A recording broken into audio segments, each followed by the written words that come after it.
দুদিনের জ্বর আর শরীর ব্যথায় শরীরটা না একদম ক্লান্ত হয়ে গেছে। আজকে তো সকালবেলা উঠেছি ঠিকই, কিন্তু কোনো কাজই করতে ইচ্ছা করছিল না। সেই জন্য বিছানাতেই অনেকক্ষণ বসেছিলাম, মনে হচ্ছিল আর একটু শুয়ে থাকি। কিন্তু ওই যে শুয়ে থাকলে তো আবার কাজে দেরি হয়ে যাবে। এদিকে বর ডিউটির থেকে এসে কিন্তু স্নান করতে গেছে, এসে আবার বাসি ঘরে ঢুকবে, সেই জন্য উঠে আবার বাসি ঘরটা ঝাড়ু দিয়ে নিলাম। আর মেয়ে ঘুমিয়ে থাকতে থাকতে বাসি কাজগুলো সেরে ঘরে যেতে পারলে বাঁচি, কারণ ও ঘুম থেকে ওঠার পর তো ওকে আধা ঘন্টা সময় দিতে হয়। আর কয়েকদিন থেকে না এত রোদ দিচ্ছে, সকাল 5:30টার থেকেই মনে হয় রোদের তাপটা এত গায়ে লাগছে। যাই হোক, সকালের খাওয়া দাওয়া হয়ে গেছে, মানে চা খাওয়া হয়ে গেছে। তো চা খেয়ে এখন রান্নাঘরে চলে আসলাম রান্না করার জন্য।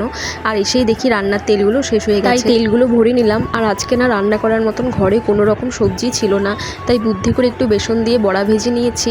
আর কয়েকটা সবজি ছিল বলতে কোয়াশ ছিল একটা ক্যাপসিকামের অর্ধেকটা ছিল, আর কয়েকটা আলু ছিল, ওটা দিয়ে একটু নিরামিষ তরকারি করে নিয়েছিলাম।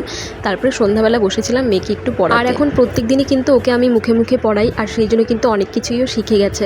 তো চলো আজকের মতো ভিডিওটা এখানেই শেষ করছি।